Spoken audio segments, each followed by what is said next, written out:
when you're learning English, you pretty quickly realize that knowing all the grammar rules, well, it isn't enough to truly speak with confidence. Oh, absolutely. It's one thing to understand it on paper, quite another to, actually speak it fluidly.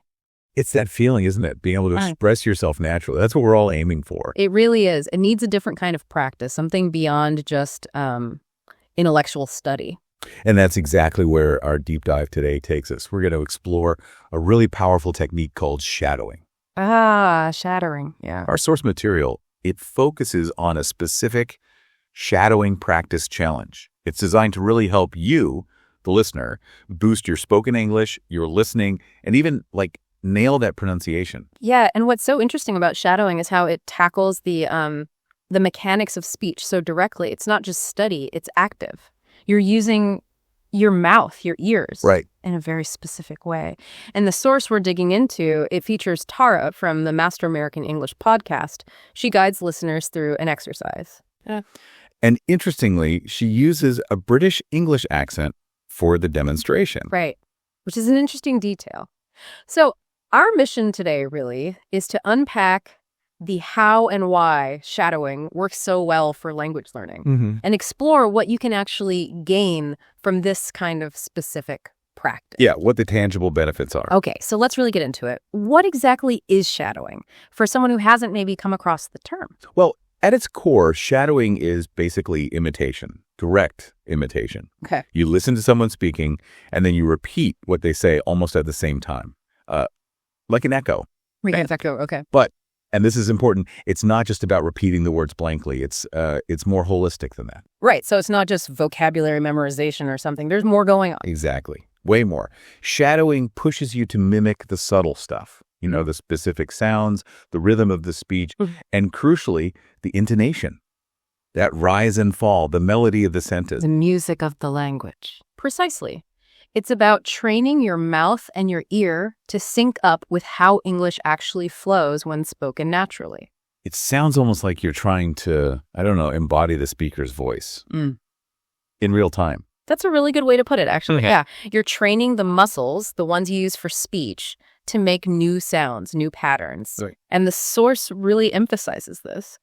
The goal is to get comfortable with the physical act of speaking English, to make it feel less like a conscious translation effort. Okay, I think I get the mechanics now. Yeah. But why is it so effective? What's the secret sauce there? Why does it boost skills so comprehensively?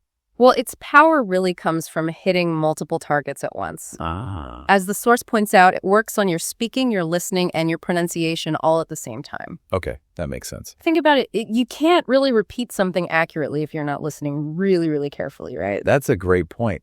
It forces a kind of deep listening you might not normally do. Exactly. And then by immediately trying to reproduce those sounds, you're firing up the motor cortex in your brain. The speech production area. Yeah, that's the one. And this direct link, this practice loop, it helps automate correct pronunciation much faster than just, say, listening passively or reading rules. Your brain starts to really internalize the sound patterns, the rhythm, the cadence of English. So instead of just thinking about how a sentence should sound based on grammar rules, right, you're actually physically practicing how a native speaker delivers it. Precisely. And over time, that's what leads to sounding more natural, more fluent. You're building a kind of muscle memory for the language. Muscle memory for language, I like that. Yeah, it helps bypass that step where you're maybe translating your head. It becomes more direct. Okay, now, the source material we're looking at, it lays out a very specific practice routine. Can you tell us a bit more about that structure? Sure. So the practice involves 30 sentences. They're pretty short, simple ones, especially at the start. And Tara, the speaker, says them clearly, maybe a little slower than natural speed in that British accent we mentioned. Right. And the key thing is the structure. She says a sentence, and then there's a deliberate pause. Enough time for you to repeat it back. So it's designed to be manageable, not intimidating. Exactly. Very approachable. The original material, it also apparently has visual aids, subtitles, highlighted words, which is great if you like that visual input. Yeah, that can definitely help. But the core instruction, the main thing, is to use that pause to actually speak the sentence out loud. Even if it feels a bit weird or you stumble over the words? Absolutely. The source is really clear on encouraging you to just speak, even if it feels awkward at first, even if it's not perfect. That's so important. It is. And mistakes, they're framed positively, not as failures, but as, part of the learning curve. Opportunities to notice things. That mindset shift makes a huge difference for language learners, doesn't it? That fear of messing up can be so paralyzing. Totally paralyzing. And another crucial bit of advice from the source is about consistency. Ah, yes. The classic advice. Yeah, but it's true. It emphasizes short, regular practice, like even just 5 minutes a day. That's apparently much more effective than trying to do, say, an hour once a week. Right. Little and often. Exactly. It's about building that consistent habit of actually using the spoken language. Makes sense, like building any skill, really. Those small, regular efforts add up. Now, what about the core principles, the encouraging messages that really seem to define this particular practice? Well, a big one is definitely perseverance. Stick with it. Tara actually mentions a 5-day challenge in the source, pushing listeners to commit. Okay, a challenge. Yeah, and the instructions themselves are super simple, very actionable. Listen carefully, repeat right away, pause the audio if you need more time, use the subtitles if they help. Try to feel the rhythm, hear the sounds, and the most important part, speak out loud. Breaks it down nicely. Very manageable steps. And the sentences themselves, you mentioned they start simple. Can you give us some examples of those early ones? Yeah, absolutely. They begin with really straightforward, positive affirmations almost. Things like, I am learning English. Okay. I am not afraid to make mistakes. Mm-hmm. And I understand more each day. The idea seems to be to get you comfortable with the act of shadowing itself and also build a positive mindset right from the start. So it eases you in gently. It's not throwing complex grammar or vocab at you immediately. Not at all. It builds up gradually. The next stage has slightly longer sentences, but they keep that encouraging, supportive tone. Like what?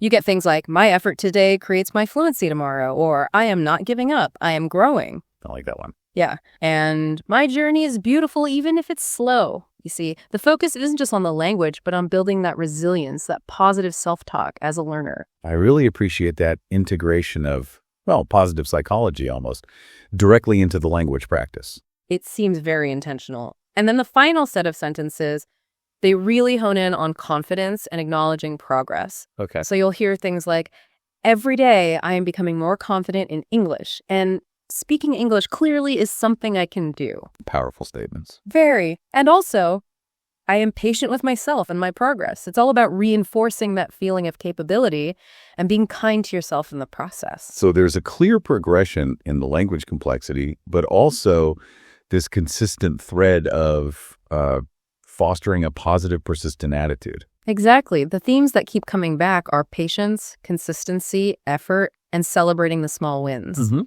And there's that really helpful reframe mentioned.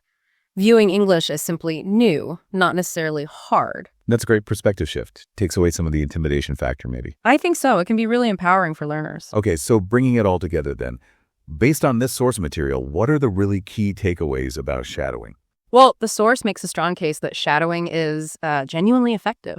It helps you improve speaking fluency, listening skills, and pronunciation all at once. The trifecta. Pretty much. It helps you get that intuitive feel for English rhythm and intonation. And by making you actively produce the sounds, it helps automate things, making your speech sound more natural over time. And that message about regular short practice really stands out too. Oh, definitely. Consistency is king. Those short bursts, 5 minutes a day, are framed as much more beneficial than long, infrequent cramming sessions. Right. And the underlying positive message, mistakes are okay, keep going, that's vital for keeping motivation up and building real confidence. It sounds like this specific practice, the one from the source, is designed to be really accessible, really supportive, especially if you're looking to build that foundational confidence in speaking. Precisely. It really reinforces that language learning is a journey. It's about continuous effort and growth, not chasing some mythical idea of overnight perfection. Every time you practice shadowing, even for a few minutes, you're making progress. You're taking a step forward. So for you listening, maybe think about this. Could adding just a few minutes of shadowing to your routine be a key to unlocking that more natural, more confident English voice you're looking for? It's definitely worth considering. And maybe reflect on those encouraging messages woven into this practice, being patient with yourself, valuing consistent effort, and knowing that every attempt really does count. It's all progress. Well said. Keep exploring, keep practicing, and we'll catch you on the next deep dive.